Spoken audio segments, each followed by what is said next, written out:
empezamos también a darnos cuenta un poquito más de esta parte del impacto ambiental del ser humano, porque sí se vio que gracias a bajar mucho esa actividad, de esa contaminación de muchos de los barcos, o que por lo mismo ya no había tantos barcos que varaban con petróleo, que terminaban teniendo estos accidentes, pues ya no se estaba contaminando tanto el mar, por ejemplo. Eso es nada más desde ese pellizquito, desde el área de los océanos, del área marítima. Y pues con respecto a esto comentaba sobre la cuestión, digamos, agresiva del avance del hombre. Pues sí, hay que considerar varias cosas. Otra civilización, por ejemplo los mayas, pues ellos tuvieron que emigrar porque pues el terreno, pues por la deforestación que cubrieron, pues ahora sí que fue tan agresiva la deforestación que tuvieron que hasta muchas de las personas creyeron que los mayas se habían extinto, o que pues empezaban a mitificar su desaparición, pero simplemente tuvieron que mudarse de ahí, porque pues ya el terreno ya era insostenible.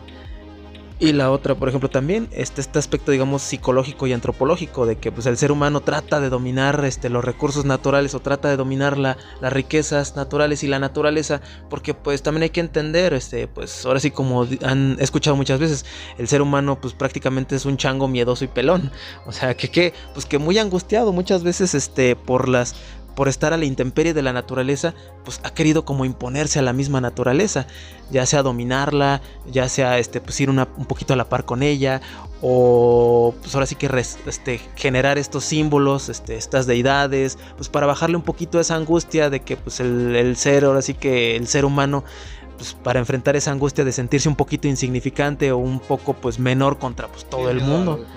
Exactamente. Sí, bueno, no sé si iban a intervenir. Sí, claro.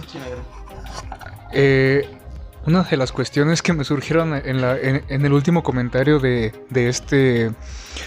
Adrián, sí, lo siento, fue justamente lo que mencionaba de que el ser humano, no recuerdo muy bien cuál fue el término, pero básicamente como un símil es el humano quiere dominar la naturaleza, o el humano quiere apropiarse de la naturaleza o modificar la naturaleza, y justamente me causa mucho conflicto porque a final de cuentas considero que el ser humano pues es parte de la naturaleza, y creo que el hecho de que lo vea como algo inferior a ella, o por ejemplo el hecho de que nosotros podamos ver a los animales como inferiores, o incluso es muy común pensar la naturaleza, y ¿qué es lo primero que pensamos? Árboles y animales, punto. Cuando verdaderamente pues es más que árboles y animales, ¿no? Que incluso nosotros podemos o no podemos, nosotros pertenecemos justamente a la naturaleza. Y creo que haciendo un poco de, no sé, de reflexión ahora, me gustaría como hacer una pregunta, pero también entrar en ese tema, de la manera en la influencia que tuvo los escritos de Darwin y la filosofía darwiniana en la teoría marxista de Marx, ¿no? Porque considero, no lo sé, a priori lo que puedo pensar es de que fue una interpretación completamente errónea que pudo tener Marx. Una interpretación errónea que tuvo quizá Marx al leer a Darwin.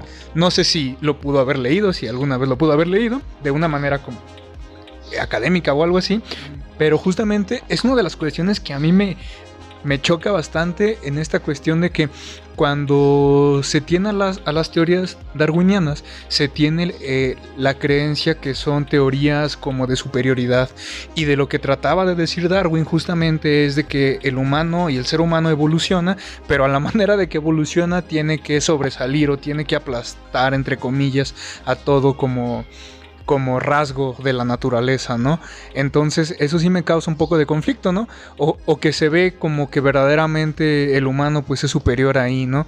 Entonces quizá justamente este hecho antropocentrista, donde se ve como que el humano es el dueño de todo y que el humano tiene que, incluso lo vemos, no recuerdo muy bien la cita bíblica, pero seguramente es en las primeras citas en donde Dios crea al hombre, ¿no?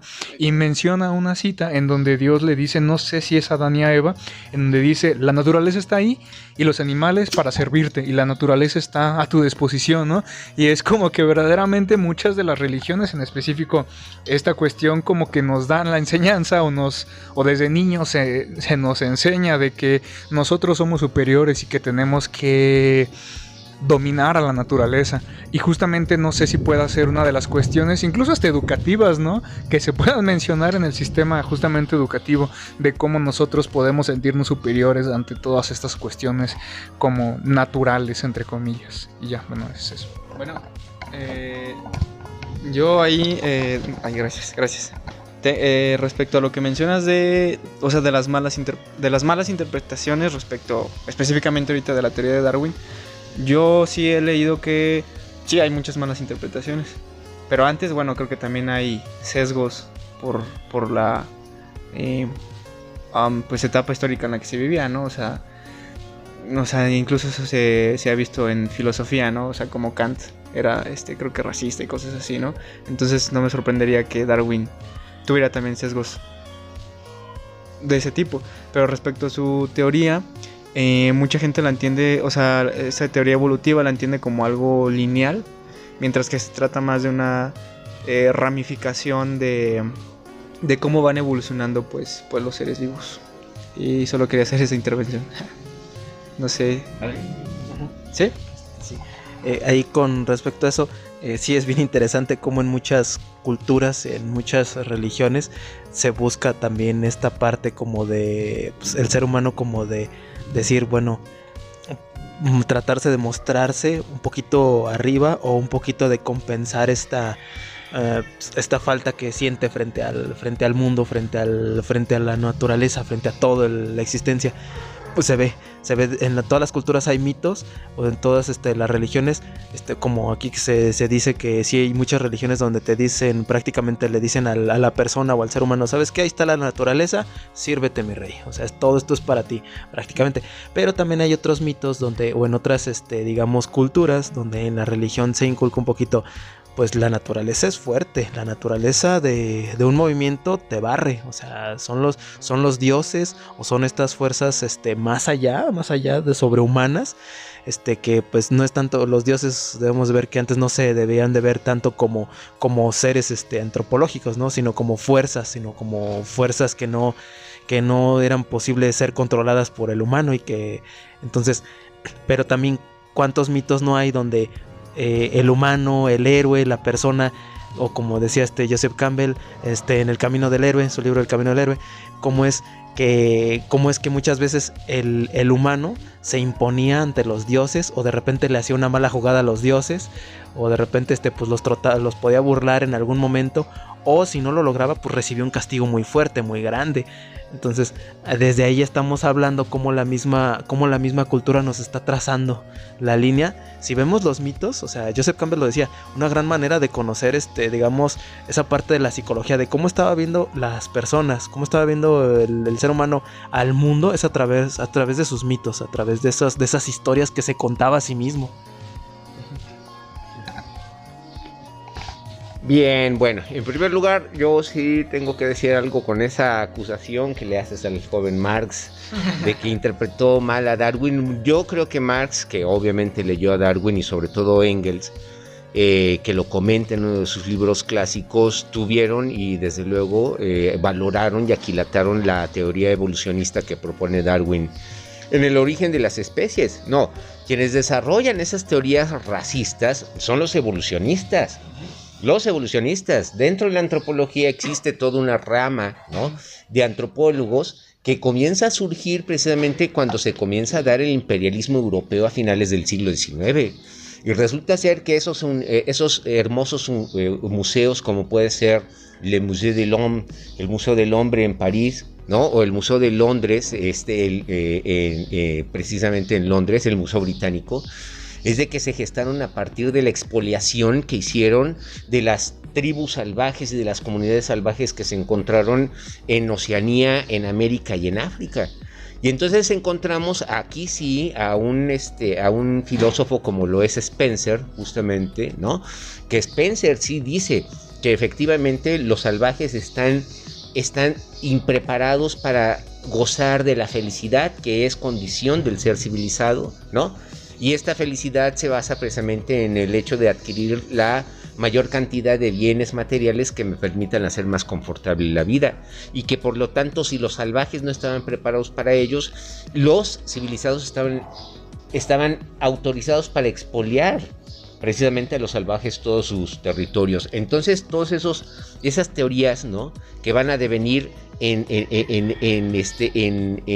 cómo Leopoldo I de Bélgica se convierte en dueño único del Congo para hacer sus horrendos experimentos y para comenzar a explotar de una forma aquí sí racista y horrenda, pues no se le adjudica absolutamente ni al socialismo, ni a Marx, ni a nadie de ellos. Es a los evolucionistas. Y los evolucionistas fueron los antropólogos que justificaron de manera teórica el expolio que los grandes imperios, que son los franceses y los británicos por sobre todas las cosas, hicieron a finales del siglo XIX de este mundo, justamente. Este mundo es desgraciado en el presente porque esos hicieron en el siglo XIX lo que quisieron con este mundo justo, ¿no? Entonces eso es lo primero. Con respecto a lo segundo, a esta simbolización que el ser humano tiene con respecto a la naturaleza y a su dominio de la naturaleza, bueno, hasta se sublima en el arte, ¿no? Una de las grandes representaciones que se dan, por ejemplo, es esta de San Jorge, ¿no?, y el dragón, en donde San Jorge siempre se representa como caballero, ¿no?, pero al mismo tiempo representa las armas de la civilización con respecto y venciendo a quién, a la naturaleza, a la cual se representa como dragón, que es un mito que además replica otros mitos que son similares de otras partes del mundo, en donde el ser humano vence a un dragón, ¿no? Entonces el dragón viene a representar la naturaleza y el ser humano precisamente al ser que va a dominar la naturaleza. En literatura, Moby Dick, por ejemplo, ¿no?, de Melville, viene a representar una sublimación de esa lucha del hombre contra la naturaleza y contra el destino, por ejemplo, ¿no? Entonces, bien interesante cómo el ser humano vio siempre en la naturaleza, no su aliada, como bien dices, y que a partir del pensamiento griego, el ser humano, ¿no?, y sobre todo el pensamiento ferviente tornillil, ¿no?, con esta frase de Protágoras, el hombre es la medida de todas las cosas, se creó y se crea el trip de ser el centro del universo, ¿no? Entonces encontramos en el siglo XV a un humanista como Giovanni Pico della Mirandola escribiendo su discurso sobre la dignidad del hombre, ¿no?, en la cual comienza describiendo que a Dios coloca a Adán en el centro del universo para que pueda voltear hacia todo el mundo y lo pueda controlar y manipular. Y estamos hablando del siglo XV. Del siglo XV para acá la idea es exactamente la misma y además delirante, ¿no? Entonces precisamente de lo que estabas hablando, el antiespecismo, la teoría crítica que se gesta desde el feminismo, todo sirve precisamente para deconstruir, como nos lo enseñaron estos viejos filósofos de finales del siglo XX y principios del XXI, ¿no?, a deconstruir precisamente todas las nociones sobre las cuales creemos construir lo que creemos es la realidad para comenzar a construir una nueva humanidad, ¿no?, en este momento crítico justamente. Entonces yo, defensor ferviente de Marx, niego la acusación de que sea racista ni nada por el estilo, no. Esos fueron los evolucionistas asquerosos, ¿no?, a los cuales detesto, igual que a los románticos. Guerra a los románticos, guerra a los evolucionistas. Excelente. Bueno, creo que acá tenemos 3 puntos que me parecen muy interesantes, los cuales se relacionan con esta cuestión del antropoceno. Uno es la religión. Otro es justo esto, bueno, a mí es uno de mis temas favoritos, creo que es parte de la semiótica, o sea, esto de que el ser humano es un ser simbólico. Y el otro era... ¿cuál otro tocaron? Creo que, bueno, lo mencionaron así como muy... o aludieron, ¿no?, a ello. No me acuerdo si fue Tapia o Adrián, pero el deseo, ¿no? O sea, esto de hecho creo que se puede tocar justamente por el lado del psicoanálisis. O sea, cómo la hambre de deseo del ser humano, pues es, bueno, al menos yo diría insaciable, ¿no? Y cómo esto ha ido impulsando al mismo ser humano, yo lo relacionaría así, a justamente lo que estamos platicando, a consumir, a lo mejor dicho de una forma muy precipitada, pues el planeta Tierra, ¿no? ¿Cómo relacionarías tú esta cuestión del deseo con el antropoceno? Bueno, aquí hay que partir de la parte de que, bueno, ya lo habían establecido, por ejemplo, Freud, desde a partir de lo que es el impulso, lo que impulsa, lo que motiva, lo que empuja al deseo, y que después lo maneja Lacan. ¿Cómo es esta parte? Que plantean que el ser humano es un ser deseante y constante y que los deseos van cambiando y que eso, digamos, es un aspecto natural y común, de que los deseos de la persona vayan cambiando conforme va avanzando su vida. Pero también hay que ver esto, que digamos hay como unos estadios como son la voracidad, que digamos eso es llevar el deseo a un extremo muy, muy grande. Y aquí, bueno, voy a tocar estos dos puntos para hilarlo con lo que estaban tocando hace un momento. Sí, los evolucionistas se han aprovechado y han digamos, retorcido un poquito las teorías desde la parte de la separación de las razas, desde, por ejemplo, ahora en la actualidad, como ya no hay tanto esa distinción, pues ¿qué se hace? Pues bueno, la distinción de separación de grupos sociales, ¿no? ¿Estás a favor o en contra? ¿O eres una persona extremista desde el punto de vista de la defensa de los derechos LGBTI, por ejemplo, que hoy se da como la marcha aquí en San Luis, la marcha por el orgullo? ¿Estás a favor, en contra, o a fuerza te tienes que ir al extremo? O sea, siempre hay alguien como tratando como de marcar eso para que haya esas separaciones. ¿Cómo es esto relacionado con los deseos? Pues bien sencillito.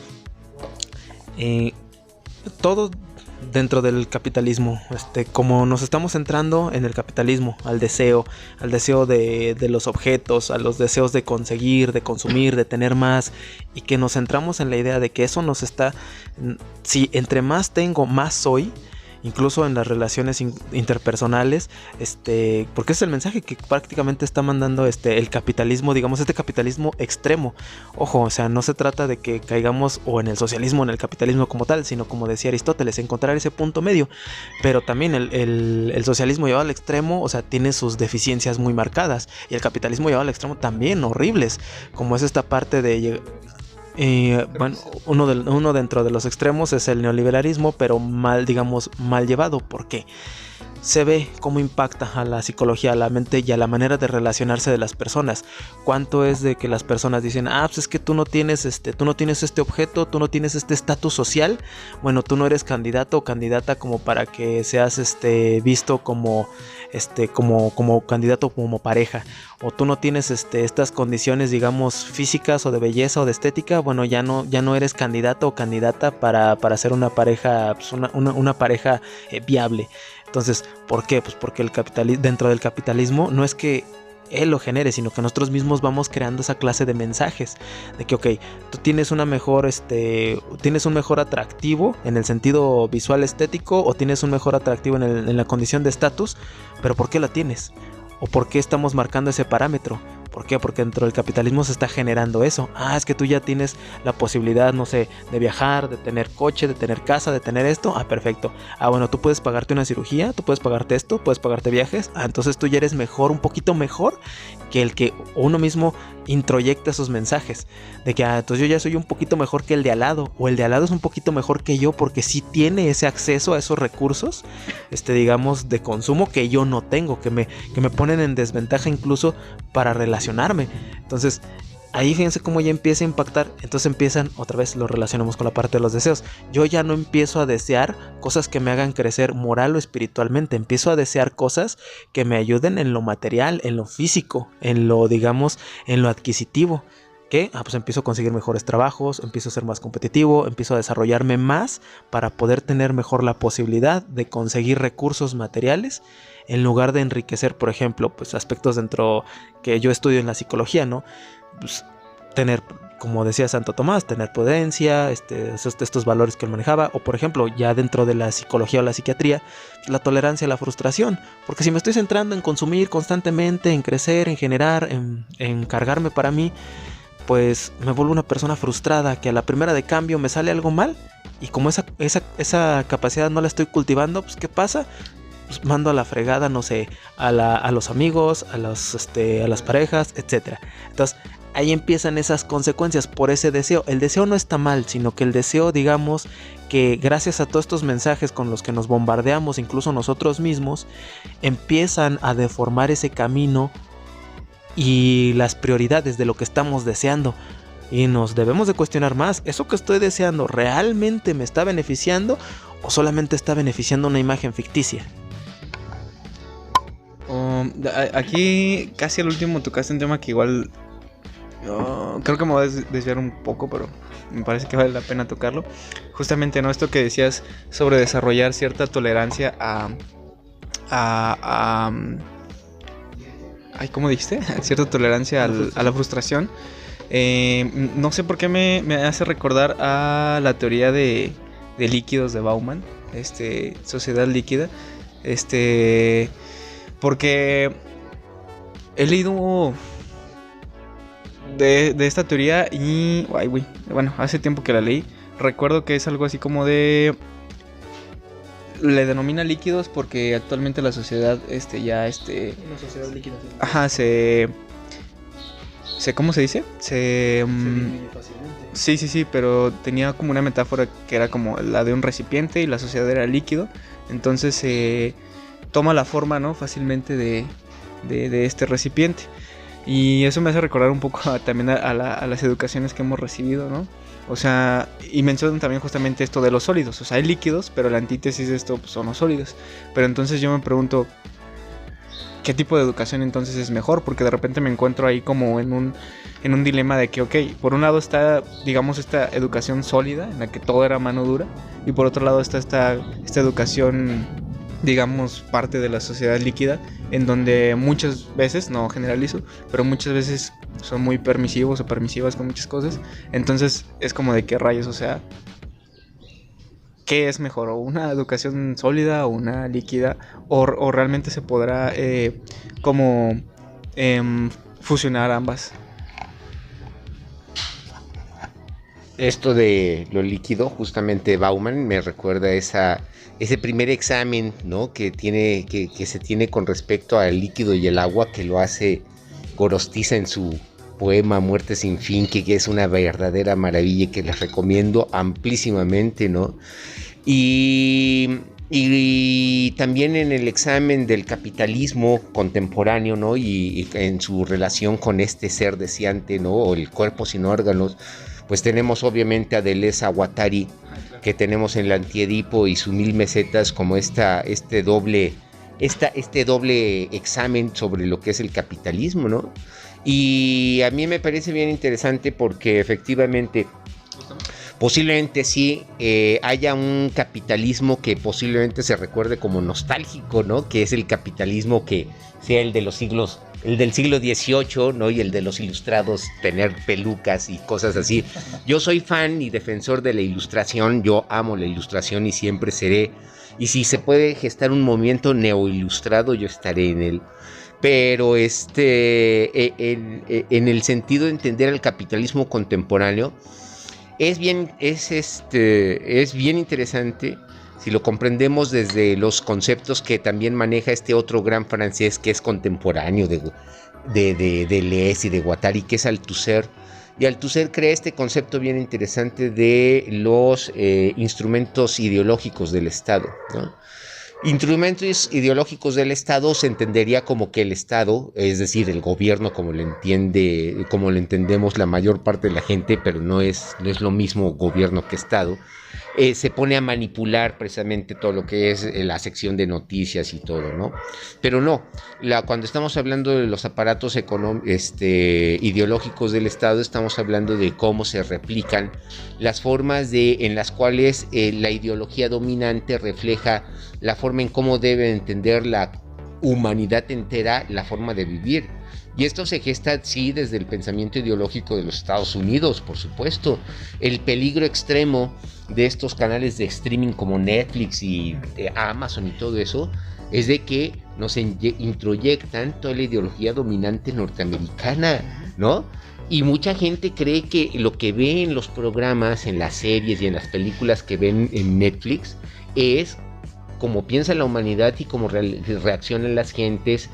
Y a mí me parece bien interesante que precisamente este capitalismo global, ¿no? Que es el que estamos viviendo, este capitalismo neoliberal en el que estamos viviendo a partir del consenso de Washington y todo esto, es un capitalismo que obviamente en este mundo contemporáneo que al parecer se está reciclando en su propio presente porque al parecer ya no tiene futuro, obviamente utiliza los grandes aparatos ideológicos del Estado para convencernos de que el mundo actual está bien, ¿no?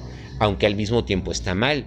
Porque en este tipo de streamings todo el mundo puede ver de todo, por supuesto, ¿no? Como en YouTube. Entonces los que son adeptos a las distopías, al anime y a todo eso, van a encontrar imágenes distópicas de la humanidad ahí, ¿no? Quienes les quieran ver cómo los grupos de privilegio, ¿no? Tienen sus aventuras románticas y tienen sus aventuras con las cuales pierden su fortuna y la vuelven a recuperar. Ahí también se gesta todo esto, ¿no? Y también esta exaltación de los asesinos seriales, que a mí me parece verdaderamente enfermiza, también es notoria, ¿no? De esta ideología dominante. Entonces nosotros como sociedad en conjunto, ¿no? Sin un aparato crítico que nos defienda, estamos completamente a la merced de todo tipo de aparato ideológico dominante que va amarrando nuestra mente. Quienes están peor tantito, ¿no? Bajo todavía el dominio de Televisa y de TV Azteca, bueno, entonces ya el mundo está todavía peor, ¿no? Entonces de lo que se trata es, nosotros estamos discutiendo aquí en una mesa de 5 hombres sin que haya ninguna mujer, aguas con eso de la cuota de género, ¿no? Estamos aquí discutiendo 5 personas sobre lo que puede ser y puede representar precisamente el concebir un nuevo concepto para poder fermentar las condiciones del presente y que como que se arme una conciencia revolucionaria, porque ahogados en el mundo de los símbolos, ¿no? Ahogados en el mundo de la satisfacción de las necesidades constantes que nos genera el capitalismo constantemente, entonces perdemos de vista incluso el futuro inmediato, ¿no? Entonces por eso estamos como estamos, justamente. Si nosotros desconocemos justamente el pasado, como decían, estamos condenados a repetirlo, pero ahora estamos en un callejón peor, ¿no? Porque ahora la historia la tenemos posiblemente como bodega de posibles salidas a un presente que desde luego ya no tiene absolutamente ninguna vuelta, ninguna marcha hacia el frente. Entonces, si cuando estamos hablando precisamente de antropoceno, pues estamos hablando de que el ser humano en esta intervención prácticamente irremediable que ha hecho de lo que ha hecho en la Tierra, tiene que componer las cosas, pero las tiene que componer a partir de que tiene que cambiar la mente. Porque si que seguimos creyendo en dioses y seguimos creyendo en Messi y en Ronaldo y seguimos creyendo en Putins y seguimos creyendo en todos los símbolos que ustedes quieran, vamos a irnos a un hoyo, ¿no? Cuando el ser humano se logra liberar de absolutamente todos los símbolos que le atenazan en la cabeza, podrá ser libre. Pero mientras tanto, pues no. Todas las banderas son banderas horrendas que nos llevan a convertirnos en grupos aislados, a odiarnos los unos contra los otros, ¿no? A negar la posibilidad de comprender las mismas realidades que estamos viviendo y que estamos padeciendo en este momento, y es negarnos a caminar hacia el futuro, ¿no?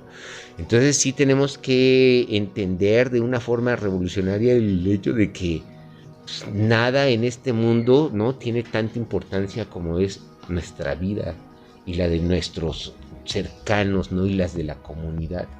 Pero mientras sigamos creyendo que los símbolos que nos atenazan son los más importantes que nosotros, entonces seguiremos diciendo, habrá que defender el peso de la civilización y el peso del arte y el peso de las sonatas de Johann Sebastian Bach por sobre todas las cosas. No, tenemos que entender la vida de otra forma completamente distinta. Pero ¿no cree que por ejemplo, justamente, digamos, esta tesis que sostiene de liberarnos de todos estos de estas defensas de símbolos es algo utópica? O sea, porque sí entiendo, pero a veces me pongo a pensar, bueno, o sea, me doy cuenta o sea, muchísimas personas creen en muchas cosas, ¿no? Y de hecho creo que una de las cosas que nos mueven como seres humanos, pues son las creencias, ¿no? Y sí, o sea, me gusta la idea, pero aún no paso como alguna postura de decir, no se puede o sí se puede. Exacto. Entonces, exacto. ¿qué piensa usted? Exacto, pero Adrián está... Perfecto. Bueno, sí, yo voy de acuerdo a esta parte de que sí, al ser humano, digamos, le es muy necesario en cierto punto tener símbolos, pero también, o sea, digamos, en lo que alcanza cierta madurez, desde como individuo como hasta como sociedad. A mí de niño me es necesario, por ejemplo, creer, no sé, en mis figuras que me cuidan, en mis cuidadores,